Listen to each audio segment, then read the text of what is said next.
Le Moyen Âge, d'accord, mais dans ce cas, tout le Moyen Âge.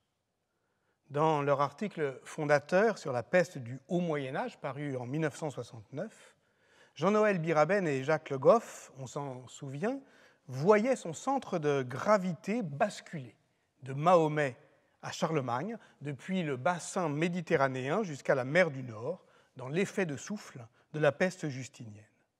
Les recherches génétiques les plus récentes sur la polytomie de Yersinia pestis ont, de ce point de vue au moins, conforté les savoirs historiens sur la peste noire. Celle-ci se situe bien en vis-à-vis de la peste justinienne, de part et d'autre d'un silence épidémiologique de 6 siècles, si bien que ce que nous avons appris, étudiants, à appeler le Beau Moyen-Âge, faisant culminer au XIIIe siècle, au temps des villes, des cathédrales et des universités, les effets cumulés d'une lente croissance commencée au 8e siècle, nous savons désormais qu'il correspond à la phase de maintenance d'un agent pathogène tapi dans ces réservoirs animaux avant un saut d'espèces mettant fin à ce grand calme pathologique. Par rapport à la peste noire, la peste justinienne est donc un passé si lointain que la comparaison entre l'une et l'autre ne vaut que dans l'après-coup de la connaissance historique. C'est ainsi que nous avons traité ce rapprochement historiographique en posant à ces deux périodes la même question, la question de la géohistoire, en posant donc cette question: où est le Moyen Âge? Comment passer d'un nom du temps au lieu de son épanouissement? Nous avons éprouvé la semaine dernière la possibilité de cet exercice de décentrement depuis la mer Noire, où s'articulaient les terminaisons orientales des réseaux marchands européens, en l'occurrence les comptoirs vénitiens et génois, et les débouchés occidentaux des routes de l'Ancien Monde, plongeant par ces voies stépiques au cœur de l'Eurasie. Nous avons, passant derrière le trébuchet de Gianni Beg lors du siège de Caffa en 1346, nous avons reculé dans l'espace, reculé dans le temps, jusqu'à cette plaque tournante de la peste qu'était la Horde d'Or, et jusqu'au tournant du XIIIe siècle, c'est-à-dire au maximum historique de l'interconnexion du système monde. Il ne s'agissait pas alors seulement de vous faire goûter les saveurs sauvages d'un tartare de marmotte à la rhubarbe, mais de rejoindre le lieu de l'archéologie funéraire où les archives du sol autour du lac Issyk-Kul, mais aussi le lieu de l'archéologie génétique qui fouille les archives du vivant contenu dans l'ADN fossile de l'agent pathogène, en contrebas des montagnes célestes, conspirent à identifier comme un lieu possible de la cuisine moléculaire de Yersinia pestis. Ainsi, le périple kirghize de mardi dernier prenait une fois encore l'allure d'une intrigue de méthode, posant la question de l'hétérogénéité des régimes documentaires. J'y reviendrai inévitablement aujourd'hui, puisque je referme ce mardi le volet de notre troisième triptyque. Le premier était consacré à cette archéologie du mal à partir du mot pestis, le deuxième à cette généalogie de la science à partir de cette maladie Yersinia pestis, le troisième faisant de la peste, de toute la peste, c'est-à-dire à la fois de la pestis des anciens et de la modernité de Yersinia pestis, un opérateur de périodisation d'abord dans la première séance, de spatialité ensuite dans la deuxième, de mondialité enfin aujourd'hui. Nous en étions donc là, arrêtés face à cette image étalée, ou plutôt étoilée, des mondes de la peste, tels que l'historiographie actuelle peut les reconstituer en débordant, recentrant, basculant les cartographies traditionnelles de sa diffusion européenne. Et il nous faut à présent poser la question de ce que j'appellerais avec Édouard Glissant le tout-monde de l'après-peste, le tout-monde de la peste. Ce que donc, j'appellerai avec lui, et en empruntant à sa pensée archipélagique, une conception de la mondialité qui résulte moins de l'identité que de la relation, où l'histoire globale que nous allons aborder aujourd'hui n'oublie pas les leçons de l'histoire connectée qui nous occupait la semaine dernière, et où l'on ne se contente pas, au fond, de voir de loin le monde en bloc et en gros, un monde à peu près, puisque, ainsi que Glissant l'écrit dans Philosophie de la relation, poésie en étendue, la totalité vit de ses propres détails. La totalité vit de ses propres détails. Le tout-monde de la peste est donc un monde en archipel, réticulé, où l'on doit renoncer à remplir les blancs de la carte, car le détail y vaut justement comme une faille qui permet l'accès à la mondialité dans son étendue non mesurable. Partons donc de cette carte qui fait l'hypothèse d'une extension maximale de l'épidémie et intéressons-nous donc à ce qu'il aborde, la Chine, l'Inde, l'Afrique. Commençons par la Chine. On lit encore parfois dans certaines synthèses hâtives sur la peste noire qu'elle trouverait son origine en Chine. On a vu que c'est probablement inexact, même s'il y a encore une hypothèse qui est ici cartographiée d'un foyer à Hubei, mais c'est probablement inexact. Ça correspond en tout cas à une rumeur qui naît fort logiquement dès le XIVe siècle et qui projette dans un Orient très lointain, un Orient proprement extrême, le foyer d'une maladie terrifiante et inconnue. C'est le cas par exemple du moine anglais Thomas Walsingham, de Geoffroy le Baker ou de Robert Davisbury. Tous placent ce qu'il appelle, ce dernier, une pestilence inattendue et universelle au plus loin du pays des Turcs et des Sarrasins, comme l'écrit l'évêque de Bath à ses archidiacres le 17 août 1348, cette pestilence catastrophique vient de l'Est. Une telle projection imaginaire des origines du fléau vers la Chine ne désigne rien d'autre au fond que la certitude européenne de n'être pas au centre du monde, contrairement à une idée reçue qui nous vient du moment où on l'a cru être au centre du monde, c'est-à-dire à l'époque moderne. Et voici pourquoi, de Marco Polo à Ibn Battuta, qui y va ou qui veut faire croire qu'il y a été, on ne peut exprimer en Chine le fait qu'on a été en Chine qu'à partir du moment où on y a éprouvé le sentiment d'atteindre l'empire du milieu.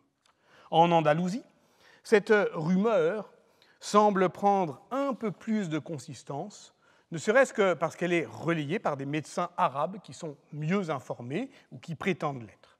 C'est le cas de Ibn al-Ratib à Grenade, qui est médecin, mais aussi poète, historien, vizir. C'est le cas également de son collègue d'Almeria, Ibn Hatima al-Ansari, lui aussi poète et historien, mais grammairien également, et moukri, c'est-à-dire lecteur du Coran. Il prône à la grande mosquée l'abandon à la volonté du Très-Haut et à la miséricorde, tout en décrivant le plus précisément possible le tableau clinique de la maladie. On y reviendra dès la semaine prochaine, sa contagiosité, ses traitements supposés dans 2 dissertations, Makala, la première intitulée « Conduire au but celui qui veut examiner en détail la maladie extrinsèque », entendez venue d'ailleurs, et la deuxième, celle qui convainc le poseur de questions sur la maladie terrifiante. On lit dans la première, la maladie provient du pays d'Atta, c'est-à-dire en langue persane de Chine, comme je l'ai appris de mon informateur, un marchand chrétien qui venait de Samarcande. Le fléau s'est étendu en Chine et de là vers l'Irak persan et les terres turques. Mais il ajoute, d'autres prétendent que, d'après les renseignements fournis par les voyageurs chrétiens, elle est venue d'Abyssinie. Et c'est de là, étendue vers les terres avoisinantes, jusqu'en Égypte et en Syrie. On rapporte aussi qu'elle a commencé dans la forteresse de Kaffa. C'est comme, on le sait, cette dernière hypothèse qui a fini par s'imposer. Plus la source des témoignages est proche de la Chine, moins elle évoque d'épidémies de peste. Tel est notamment le cas du voyageur marocain Ibn Battuta, dont la description de la peste à Damas en 1348 est célèbre. Il quitte alors cette ville pour Alep, il rebrousse chemin quand il apprend que l'épidémie l'a précédé. Il décrit ensuite la manière dont il contourne la peste en maints lieux, mais lorsque la maladie a atteint Kaffa en 1346, il prétend voyager entre l'Inde et Quanzhou. Je laisse de côté pour l'instant la question de savoir s'il témoigne de ce qu'il a vu ou de ce qu'il a lu dans différents itinéraires pour accroître le régime de vérité d'un voyage aux frontières du monde musulman. Toujours est-il qu'à aucun moment il ne décrit un quelconque danger épidémique. Quant aux sources chinoises, elles n'en enregistrent strictement aucune trace. Voilà pourquoi il existe une tradition historiographique solide qui refuse à la peste tout rôle d'agent historique en Chine.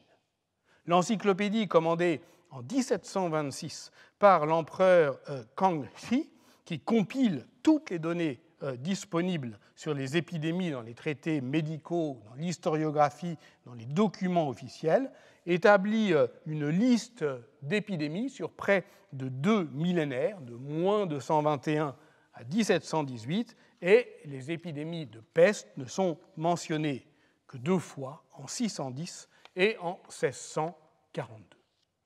Un tel silence, puisque je parlerai aujourd'hui des silences, demeure quand même énigmatique. Les historiens ont longtemps estimé que l'islamisation de la Horde d'Or avait coupé les relations entre l'Europe et la Chine. En réalité, malgré la dislocation du Rana de Jagatai en 1334, malgré l'effondrement de l'île Kana de Perse l'année suivante, 1335, les connexions se maintiennent à travers l'Eurasie dans les années 1340. La soie chinoise continue à arriver à Lucques, les ambassadeurs des Yuan à Avignon. Le pape en reçoit un en 1338 et 2 ans plus tard, il envoie le franciscain Giovanni de Marignoli en légation à Pékin, qu'il atteint en 1342. Par ailleurs, on a vu que si la Horde d'Or est bien la plaque tournante de l'épidémie, alors sa proximité avec le bassin sédentaire de la Chine du Nord fait qu'il est difficile d'imaginer que l'épidémie ait pu totalement l'épargner, tandis que de nombreux auteurs arabes affirment qu'elle ravage le pays du Kitaï, ce qui peut désigner le Turkestan oriental, mais peut désigner aussi la Chine du Nord-Est. Voilà pourquoi les historiens chinois se sont aujourd'hui remis au travail en dépouillant systématiquement les inventaires dynastiques des Yuan et des Ming, qui dressent, il est vrai de manière très succincte, les annales des fléaux. La moisson est bien maigre, et elle est rapportée par Tim Brooke dans sa synthèse récente, The Great State, dont il était venu parler ici, essai sur l'histoire mondiale de la Chine, paru en français la même année 2019, sous le titre « Le léopard de Kubilai ». Voilà ce qu'on trouve lorsqu'on a tout dépouillé. 1344, Feng Cheng, sécheresse et criquets, grande famine, épidémie. 1344, les 4 préfectures de Fuzhou, Shaowu, Wamping et Dingzhou, été et automne, une grande épidémie. 1345, printemps et été, Jinan, une grande épidémie. Peut-on vraiment, à partir de données si éparses, si vagues, dessiner une carte comme celle que propose l'éminent sinologue? Feng Cheng est à plus de 6000 km de Kaffa. La mention très vague du fléau de 1344 est éloignée de plus d'1 siècle du seul récit épidémique ancien sur lequel les historiens peuvent s'appuyer, qui est celle de l'été 1232 à Kaifeng, capitale du grand État Jin, sur la rive nord du fleuve Jaune. Elle est décrite par la chronique dynastique, mais aussi par le rapport du médecin Li Gao, sur lequel s'appuie notamment Robert Himes. Car le plus troublant est que l'épidémie de Kaifeng en 1232 est décrite comme très meurtrière. Chaque jour, à chacune des 12 portes de la capitale, on évacuait entre 1000 et 2000 cadavres. Cela dura presque 3 mois, lit-on. Mais c'est aussi pendant le siège de la ville par les Mongols. Faut-il incriminer cette fois-ci la campagne contre le grand État Jin menée par Ogodei et le carrefour de Kokonor sur la route de la soie, tel que le signale Timothy Brook. Au fond, si certains historiens sinologues veulent désormais croire que la peste a bien atteint la Chine, c'est parce qu'ils observent des ruptures politiques majeures après 1350 qui pourraient en être les conséquences. Donc c'est, au fond, le cataclysme politique qui appelle une cause qui lui serait, au fond, commensurable. Maladie, famine, sécheresse, mauvaise récolte accablent le grand État des Yuan, soumis aux rebelles chinois des turbans rouges jusqu'à la chute de Togon Temür en 1368, dont l'exil met fin au pouvoir mongol sur la Chine.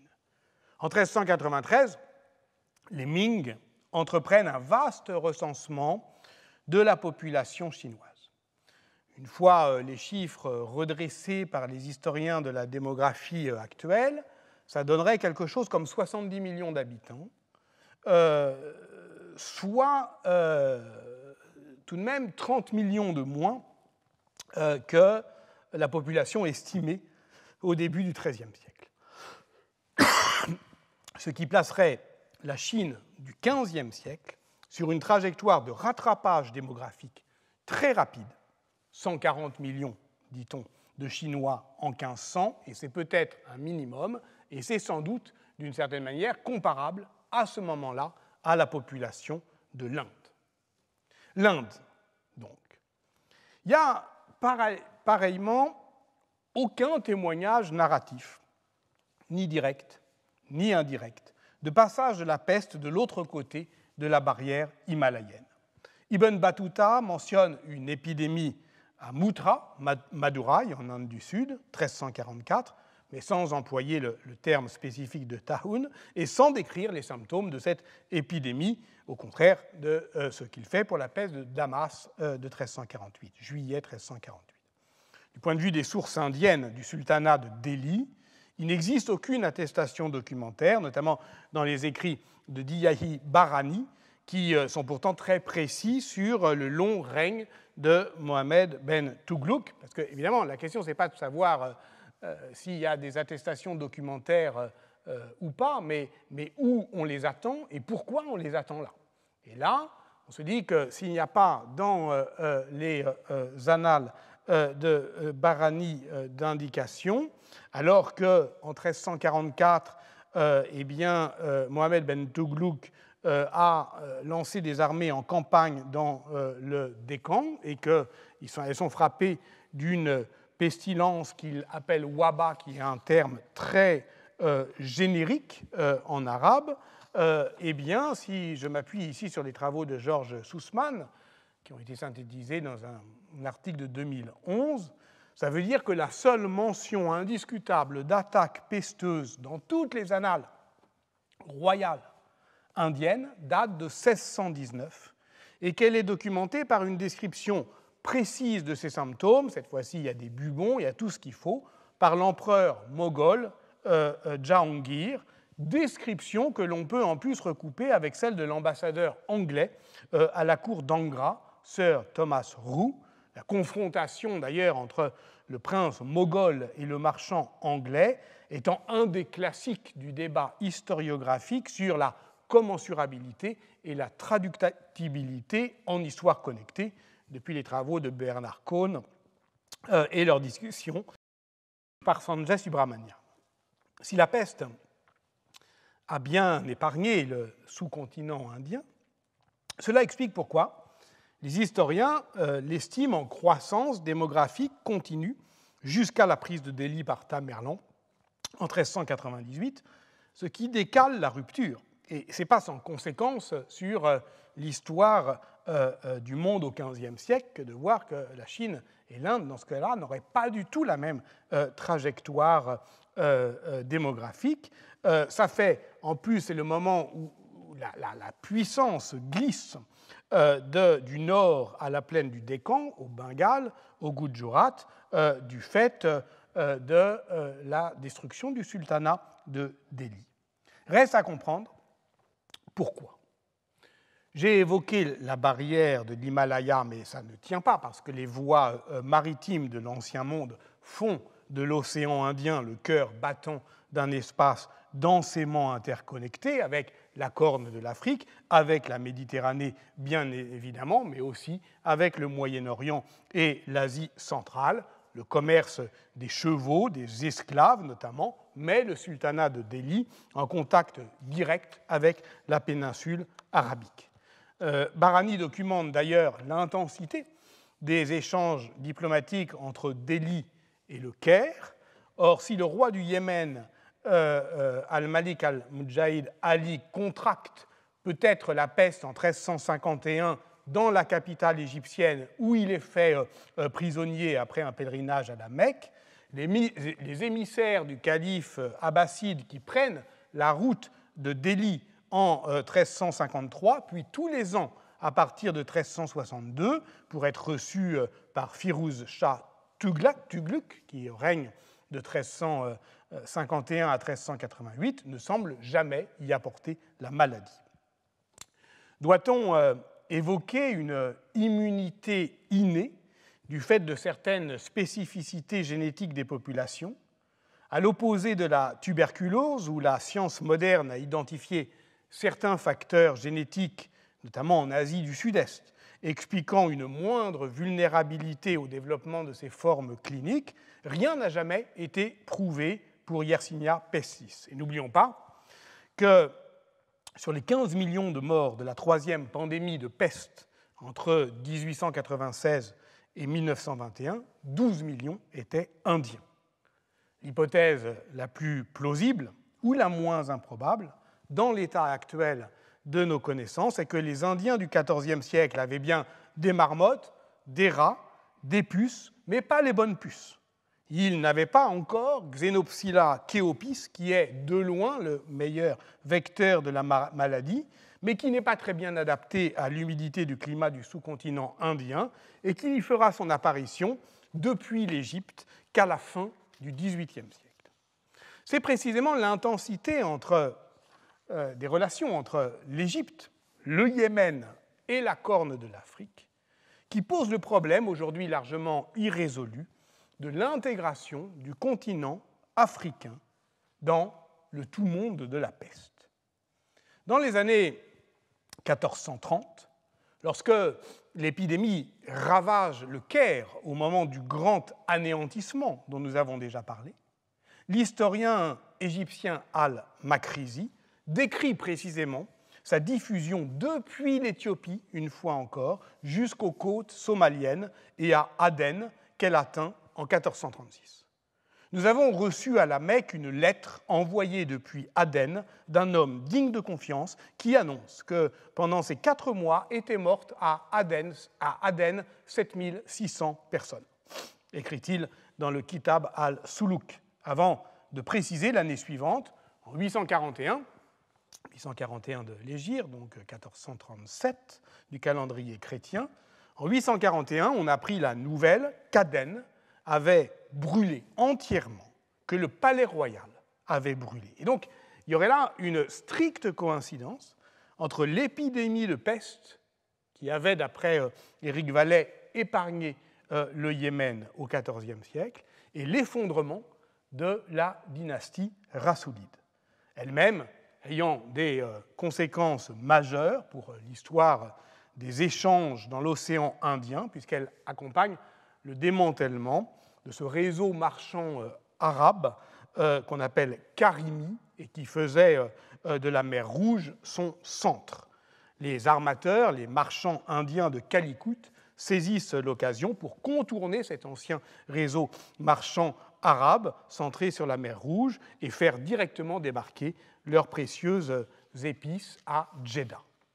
Ce n'est pas la première fois, on le note, qu'un auteur arabe désigne l'Éthiopie comme le foyer originel de la peste, exprimant là encore peut-être quelque chose comme la centralité de la corne de l'Afrique dans l'imaginaire partagé de la mondialité. Et on se souvient peut-être que c'était depuis le royaume d'Aksum en Éthiopie que la peste justinienne avait gagné Péluse en Basse-Égypte. Or, de la documentation égyptienne, on peut parler, mais y a-t-il des sources écrites qui sont proprement éthiopiennes, des sources à l'épidémie de peste en Afrique de l'Est? Marie-Laure Dera en a récemment fait l'inventaire, qui ne fournit là encore au mieux que des sources très indirectes.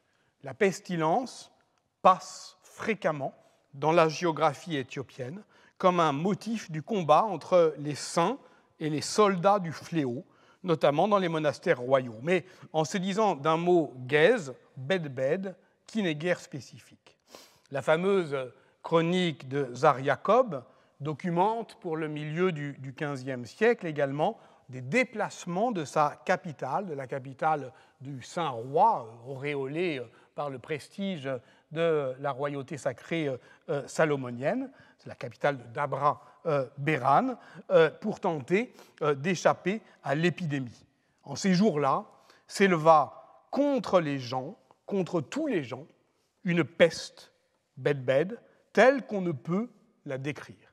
Cette manière de dire pour ne pas décrire, un mal universel qui dépasse la mesure humaine est conforme au motif littéraire de la pestis, sinon au diagnostic de Yersinia Pestis. À ce moment-là, c'est-à-dire de manière contemporaine de son émergence dans les cultes européens, et notamment en Italie du Nord, Saint Roch, qui est le protecteur contre la peste par excellence, fait aussi son apparition dans les synaxaires éthiopiens. Et si on va plus loin, si on traverse l'Afrique vers l'Afrique de l'Ouest, toujours en suivant les routes commerciales et les voies de pénétration de l'islam. Pour l'Afrique subsaharienne, où manquent non seulement des sources écrites, mais aussi, la plupart du temps, des vestiges archéologiques, c'est encore plus difficile. Dans le golfe de Guinée, à Benin City, une fosse commune fouillée en 1962 contenait au moins 41 individus jetés à la hâte dans un puits. Les datations au carbone 14, proposées alors par Graham Conner, donnaient des valeurs médianes autour du milieu du XIIIe siècle, mais leur recalibrage récent décale plutôt la chronologie dans la seconde moitié du XIVe siècle, ainsi que le défend Gérard Chouin dans un numéro récent de la revue en ligne Afrique, intitulé « Sillage de la peste noire en Afrique subsaharienne, une exploration critique du silence ». Le titre dit bien « Le beau danger d'une telle approche », une exploration critique du silence. Il est à la fois ambitieux et hasardeux. Mais prenons un exemple que développe Gérard Chouin, justement, dans l'article qu'il consacre à Igbo Ukuwu, Ifé et les régions du golfe de Guinée, dans le livre de synthèse sur l'Afrique ancienne, dirigé en 2018 par François-Xavier Fauvel, de l'Akakus au Zimbabwe. Ifé est une cité yoruba au sud-ouest du Nigeria actuel. Son apogée se situe à la fin du XIIIe siècle ou au début du XIVe siècle. Cet apogée, il a pour nous un visage royal et altier, celui des 17 têtes en bronze et cuivre réalisées à la cire perdue et découvertes de manière complètement fortuite en 1938 à Ilé-Ifé lors de la construction d'une maison. Les coiffes de plumes et de perles qui évoquent des portraits royaux, avec parfois une rosette frontale portant une crête verticale qui peut évoquer un capitule de nénuphar. Tout cela, effectivement, évoque la puissance et la beauté. Mais pourquoi peut-on les admirer aujourd'hui? C'est-à-dire, pourquoi ont-ils été abandonnés? Je cite Gérard Chouin. Le fait que nous puissions retrouver in situ des ensembles rituels comprenant des objets rares tels que les figurines en bronze évoque la dispersion d'une population saisie d'effroi. La formulation peut sembler excessivement dramatisée. Il n'empêche, le site d'Ilé-Ifé, comme celui d'ailleurs de Bénin City dont j'ai parlé, appartiennent à cette Afrique de l'Ouest forestière, où les archéologues ont mis à jour un système complexe de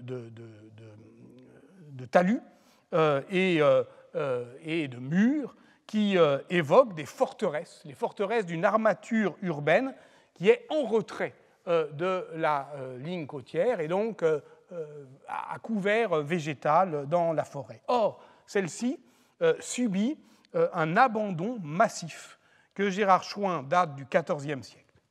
Une chose, en tout cas, est certaine, et vous voyez ici que les enceintes médiévales, qui ont complètement disparu ensuite à Ilé-Ifé, étaient quand même conséquentes.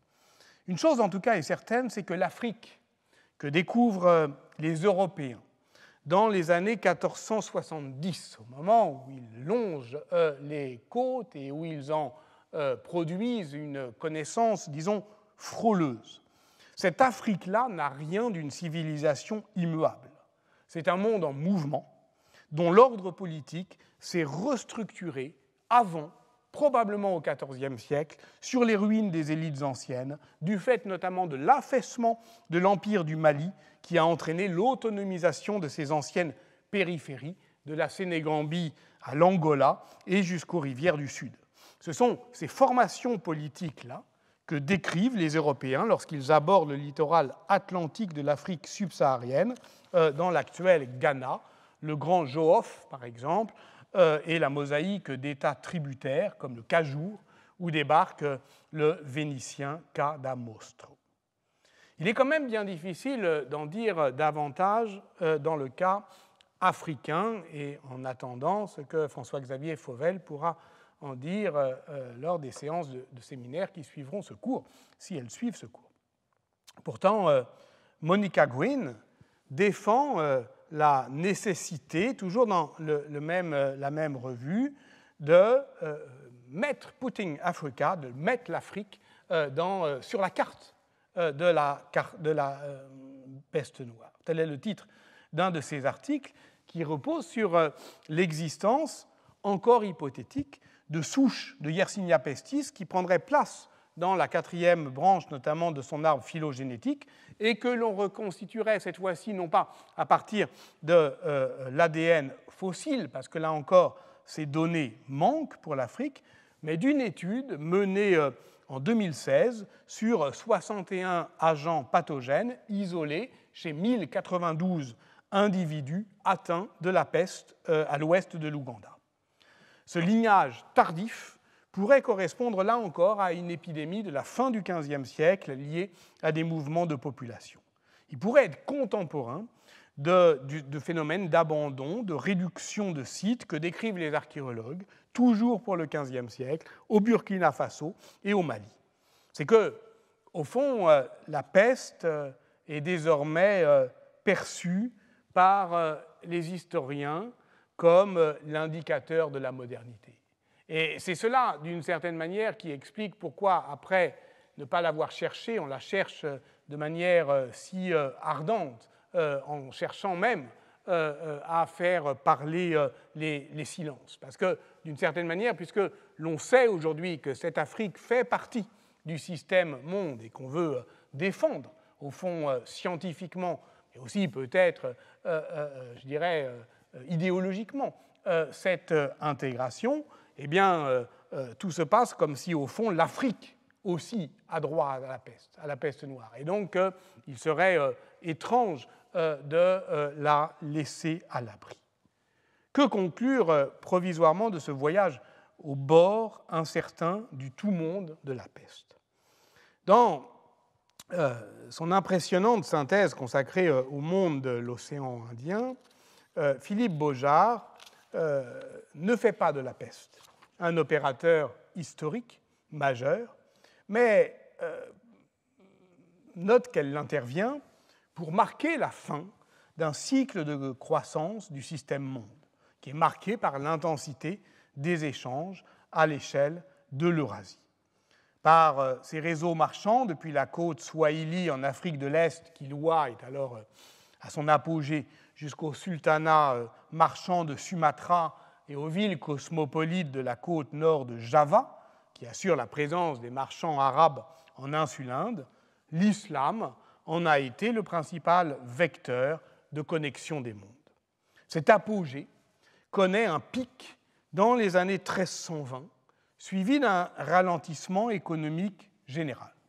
Le programme de recherche sur la crise des années 1300 en Méditerranée occidentale, mené notamment par Monique Bourrin et François Menant, je n'y fais ici qu'une très brève allusion parce que nous aurons évidemment à y revenir en détail, décrit ce renversement de conjoncture. Il est marqué, on le sait, par les premières disettes des années 1315 qui affaiblissent biologiquement un monde plein. Mais si cette crise est peut-être systémique, on en discute, elle progresse par à-coups. Elle ménage de grandes inégalités régionales qui démentent le catastrophisme de ce que l'on a appelé le paradigme postanien, du nom du médiéviste Michael Postan, qui, dans une série de travaux des années 1950, avait défendu l'idée d'une grande dépression généralisée précédant la peste noire. Et c'est précisément dans ce débat d'histoire économique que s'inscrit le dernier livre de Bruce Campbell, The Great Transition. Donc là encore, je ne fais que l'aborder succinctement parce qu'il nous accompagnera dans la suite, livre paru en 2015. Bruce Campbell, c'est un illustre médiéviste anglais qui a commencé, comme beaucoup de médiévistes anglais, sa carrière par l'histoire manoriale, c'est-à-dire l'histoire économique des manoirs, en l'occurrence ici du Norfolk, confronté à la grande famine de 1315-1322, puis à la peste noire. Ici opposé alors justement au modèle malthusien de Postan, mettant en avant la capacité d'adaptation de la société anglaise.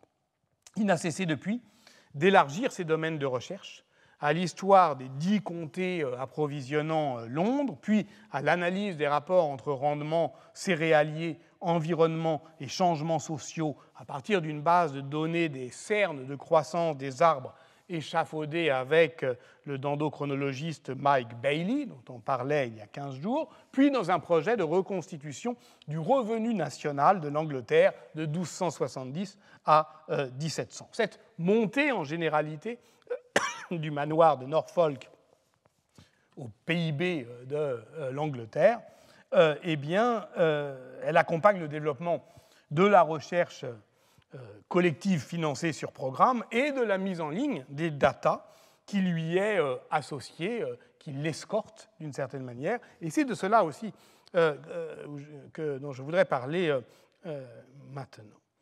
Cette histoire avec qui rassemble de grandes données, elle concatène aussi une collection de plus en plus variée de proxys, comme ça qu'on les a appelés, à partir d'une grande diversité de matériaux. Cernes de croissance des chênes anglais, spéléothèmes, c'est-à-dire sécrétion dans les grottes écossaises, niveau des crues du Nil, qui sont mesurées, vous le savez, par le nilomètre de 611 à 1469, coraux, carottes glaciaires, roches, varves, etc. Comme l'a justement remarqué Jean-Philippe Genet dans une note critique publiée dans Histoire et Mesure, la méthode de Campbell, elle est fondée sur la superposition des courbes, qui donne à voir un parallélisme des tendances, mais pas nécessairement une corrélation. Ainsi, dès la page 4 de son livre, se superposent 9 courbes en 3 figures: irradiation solaire, température globale de la Terre et de son hémisphère nord, maxima des crues du Nil, précipitations en Asie du Sud-Est, au Maroc, en Écosse, taux d'humidité en Asie centrale. L'idée centrale du livre, c'est bien d'isoler 2 paliers de baisse climatique. Le minimum de Wolf, entre 1280 et 1342, et le minimum de Sporer, de 1430 à 1450, qui ouvre le petit âge glaciaire.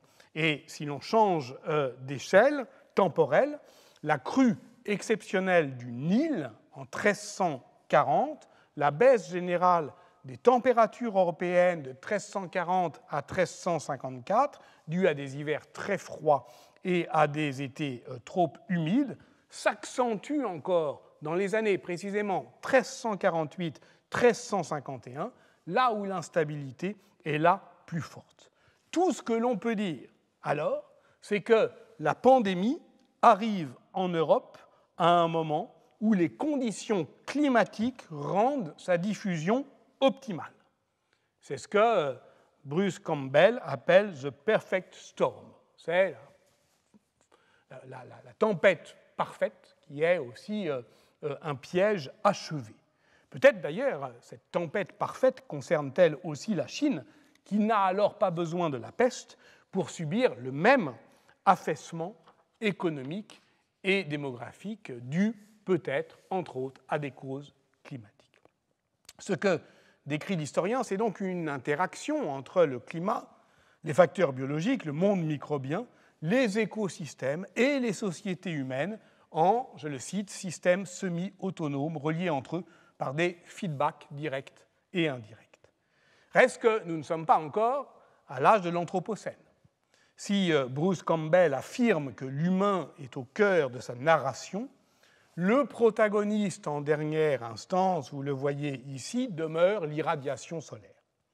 Elle est au plus haut du Xe au milieu du XIIIe siècle, c'est ce qu'on appelle la Medieval Climatic Anomaly, MCA, ce qui a assuré des hivers doux et humides à l'Europe du nord-ouest, des moussons régulières et abondantes en Asie, et qui a des conséquences sur l'ENSO, El Niño, cette fameuse oscillation nord-atlantique. Vous savez que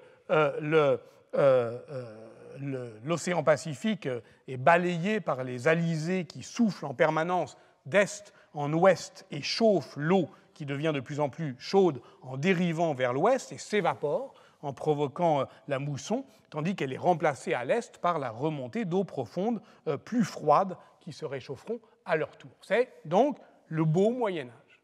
En Europe, la population triple.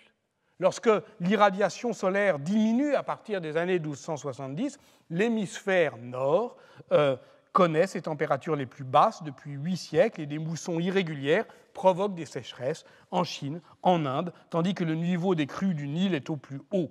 Par contre-coup, l'oscillation nord-atlantique est atténuée, l'air sibérien pousse l'anticyclone des Açores vers le sud, laisse circuler les dépressions pluvieuses de l'Atlantique pendant le printemps et l'été, tandis que la dépression du golfe de Gênes remonte vers le nord, causant les terribles tempêtes sur les côtes de l'Europe du nord-ouest, les inondations en Europe centrale.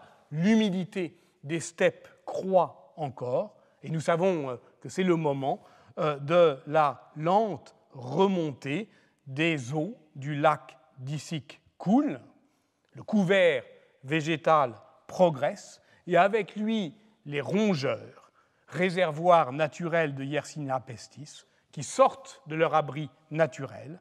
Toutes les conditions sont donc réunies à ce moment-là pour le déclenchement de l'épidémie, même si, là encore, la corrélation n'est pas établie entre saut d'espèces, changement environnemental et comportement humain, et même si, comme l'a rappelé Tamara Ben-Hari et son équipe, en la matière, l'échelle compte, et il faut saisir effectivement de l'échelle au fond locale, très locale, jusqu'à l'échelle globale, les conditions de cette interaction entre les écosystèmes et le monde microbien, le monde animal et le monde humain, et donc admettre qu'on n'aura pas à la fin un grand récit.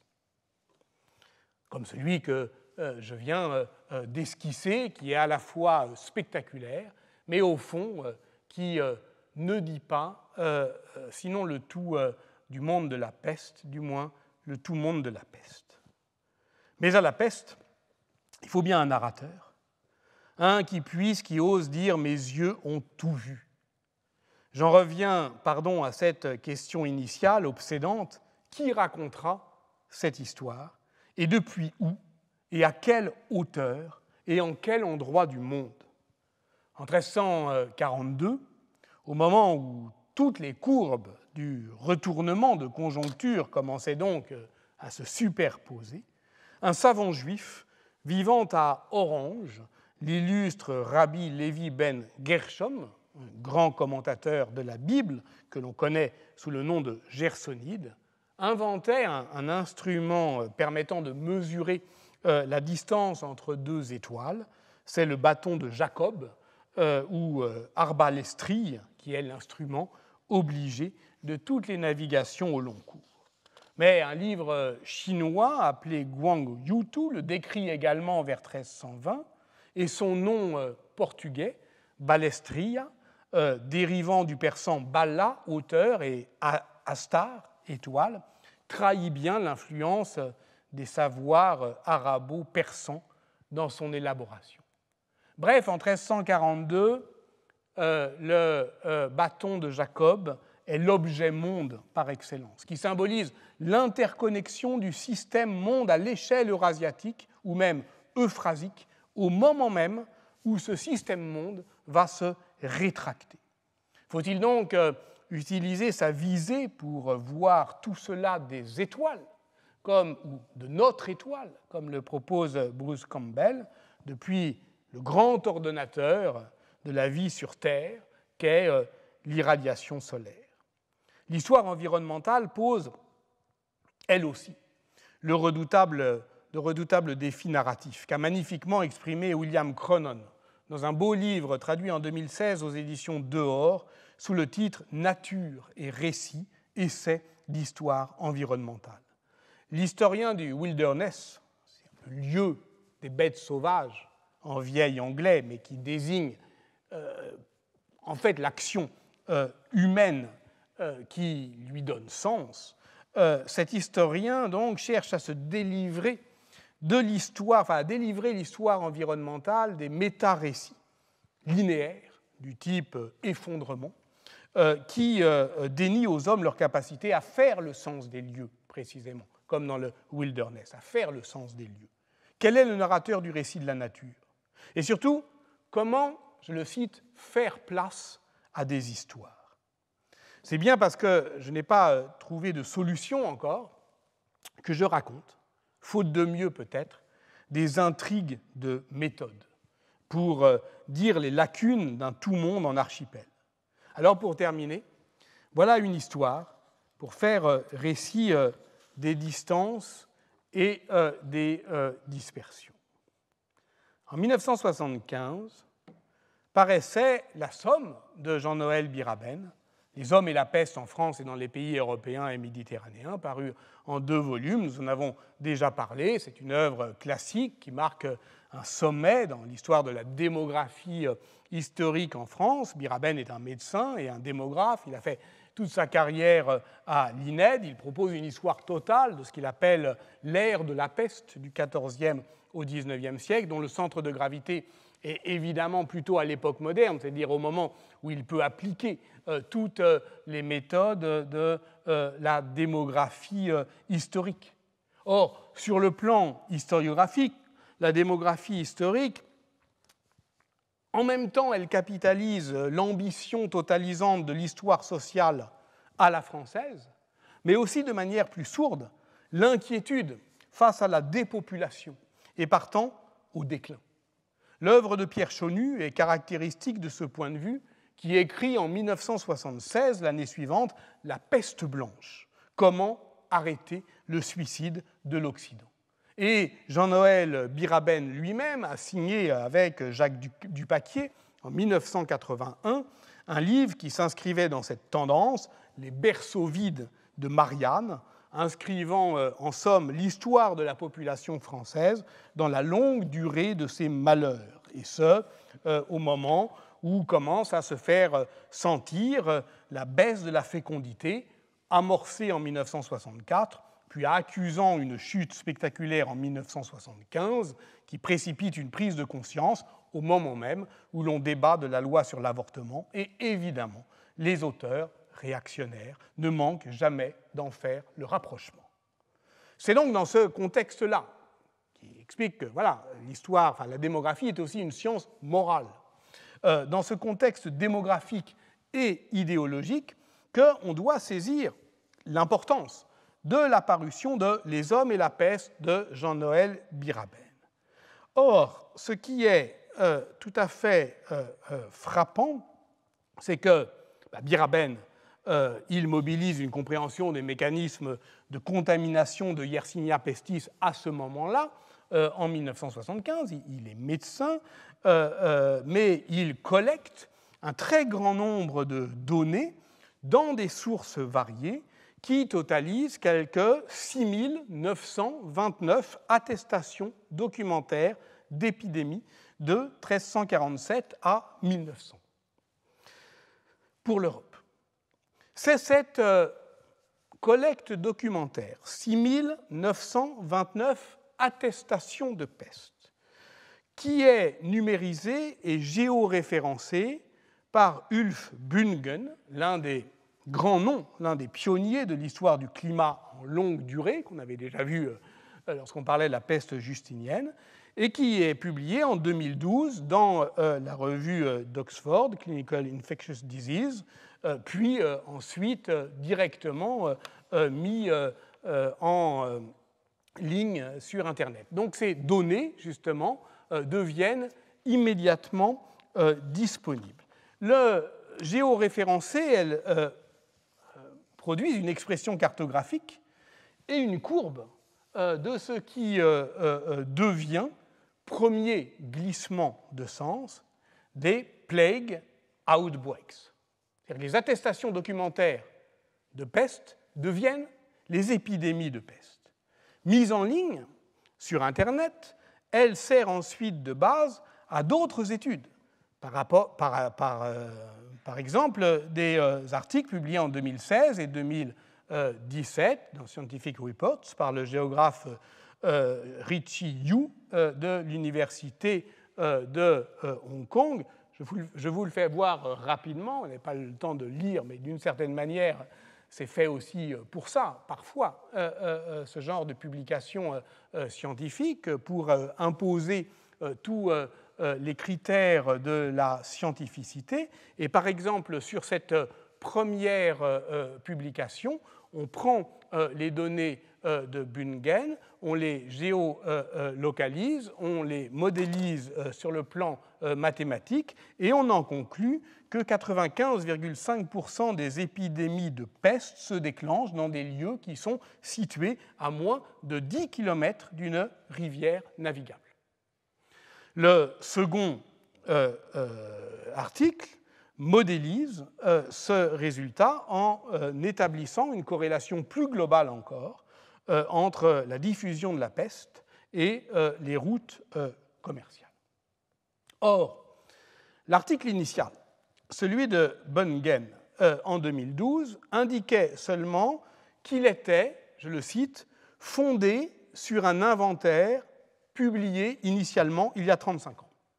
Et le livre de Jean-Noël Biraben était alors indiqué en note.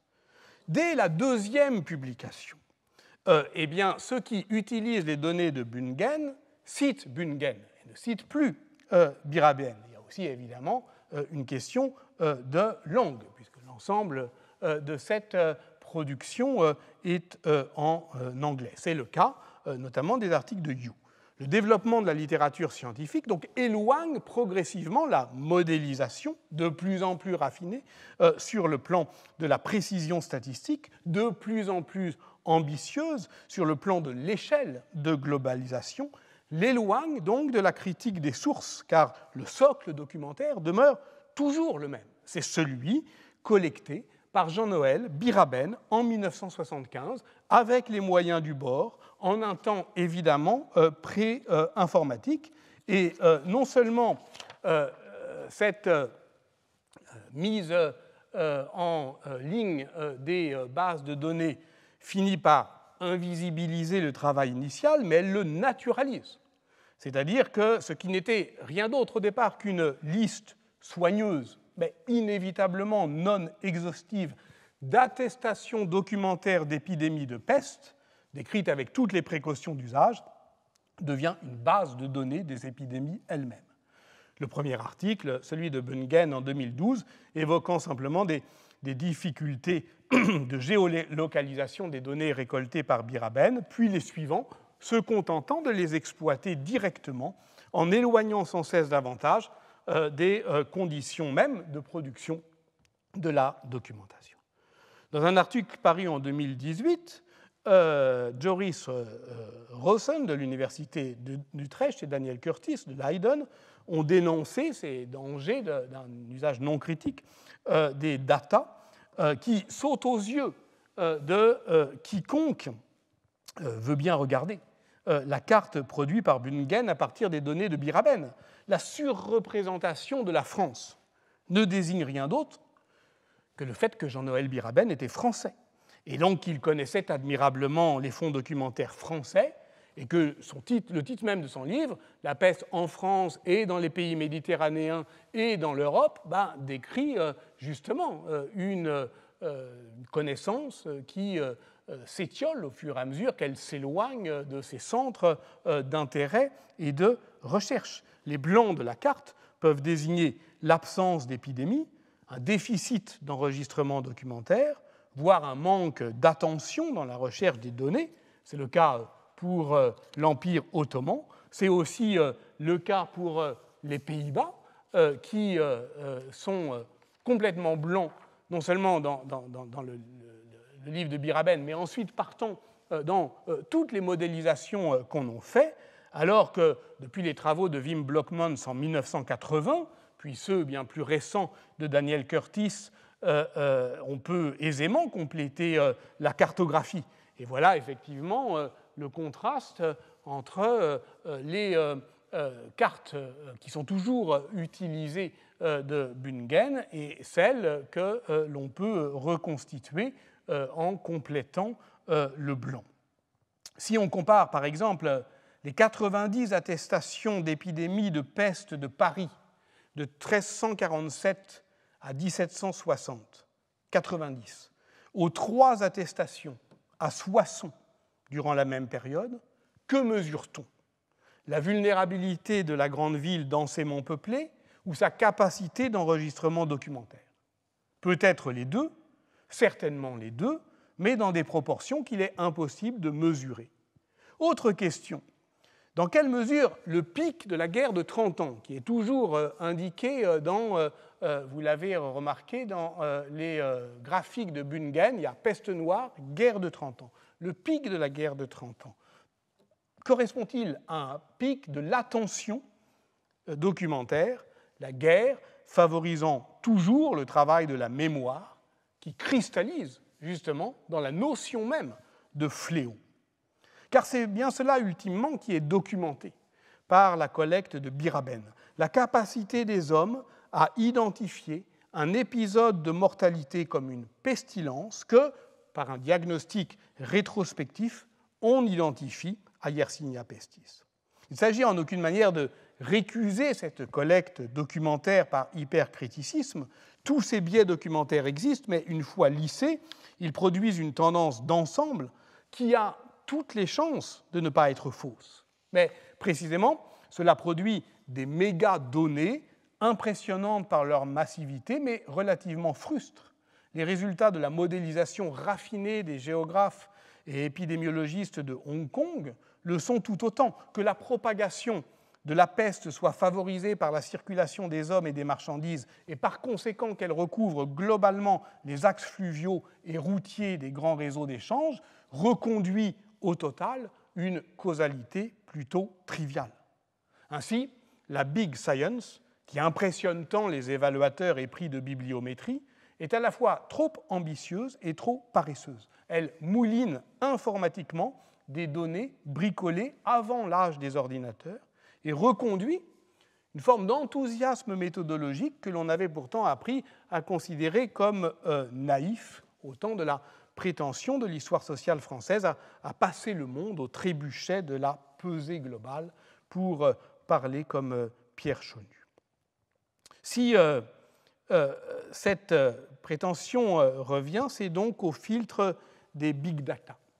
On peut en prendre la mesure dans le travail collectif de George Christakos, qui est un travail interdisciplinaire très ambitieux, qui rassemble des géographes, des épidémiologistes et applique les méthodes les plus complexes de la modélisation mathématique épidémiologique aux données de la peste noire. Mais quand vous voyez, là je signale Givry, nous y allons pour terminer, mais quand vous voyez, eh bien, les données sont inévitablement très hétérogènes, tantôt pris chez Bénédictov, tantôt chez Dupaquier, tantôt chez Baratier, tantôt évidemment chez Biraben, et tantôt, comme ici pour la Corse, sur un site internet.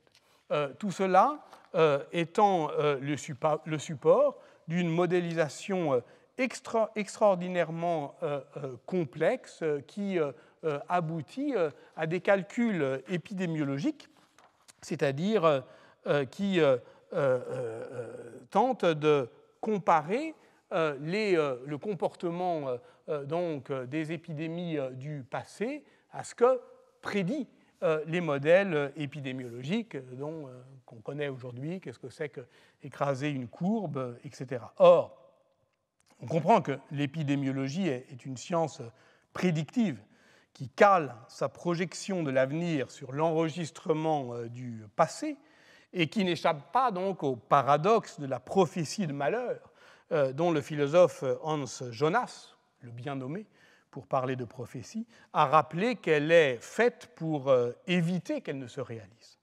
Si le pire n'a pas lieu, c'est qu'on aura cru vrai la prédiction des lanceurs d'alerte au point de les faire mentir. Donc, plus ils ont raison, plus ils ont tort, à moins que ce ne soit l'inverse. En tout cas, comme le dit Jonas, il se peut que leur impair soit leur mérite. Ainsi donc, avec Givry, nous revoici sur Terre. Parce que, ultimement, à la fin de ce livre de Christakos, ce qu'il peut comparer, c'est ce qui a eu lieu dans une commune de 2000 habitants, en Bourgogne, près de Chalon-sur-Saône, exceptionnellement éclairée par la documentation, et ce que la science prédictive de l'épidémiologie peut calculer comme devant avoir lieu. Ce gros bourg de Givry n'est remarquable que par un hasard de l'enregistrement documentaire.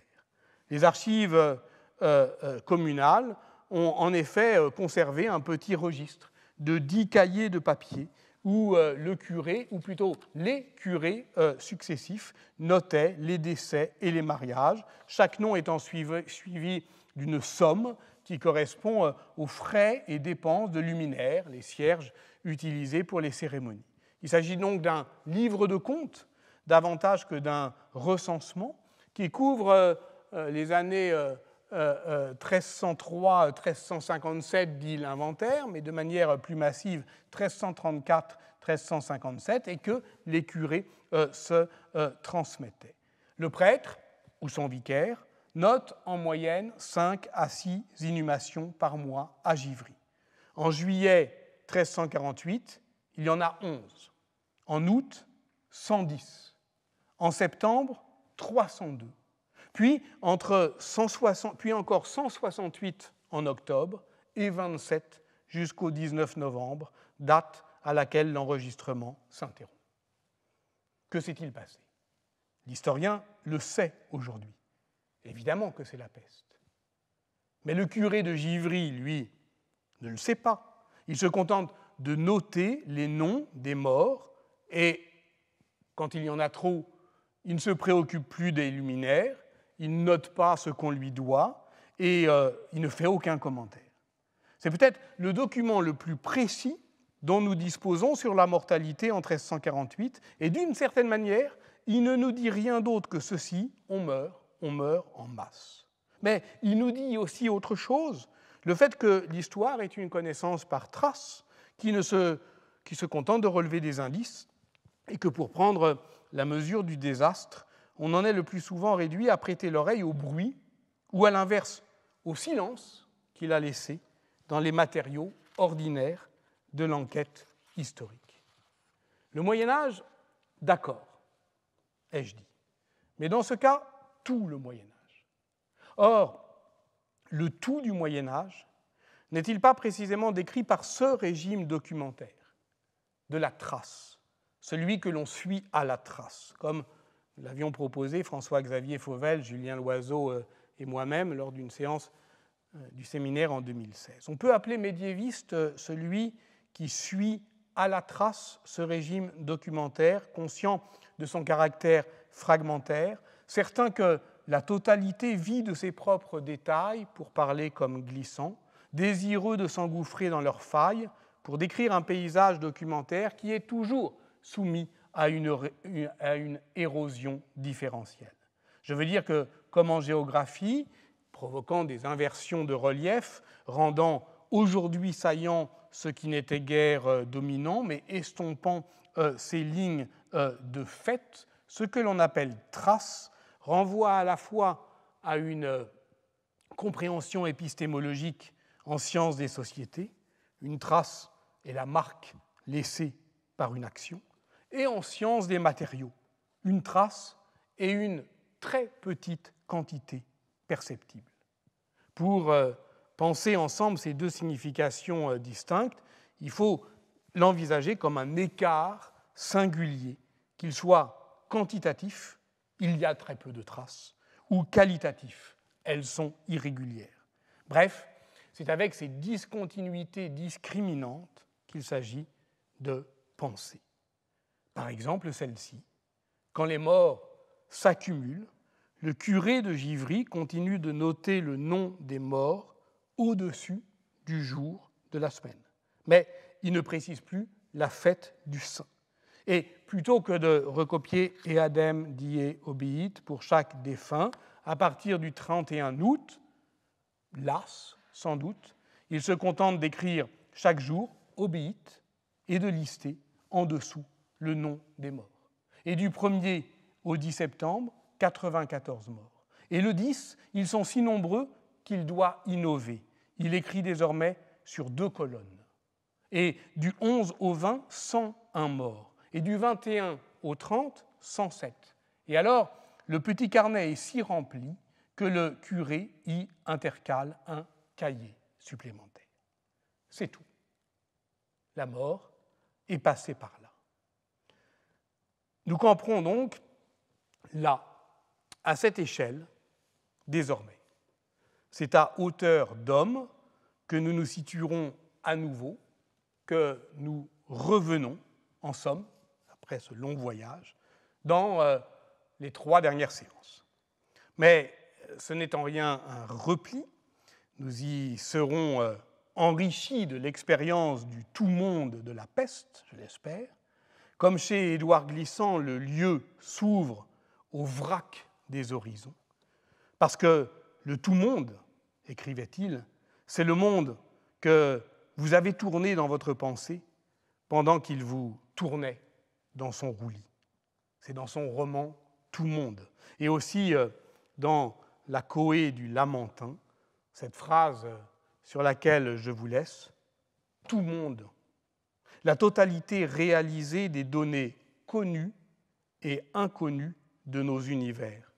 Le sentiment qu'elle nous occupe infiniment, comme sur un plateau de théâtre, que nos postures se partagent et où nous grandissons sans limite.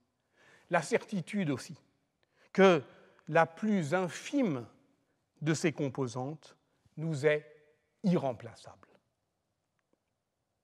À la semaine prochaine.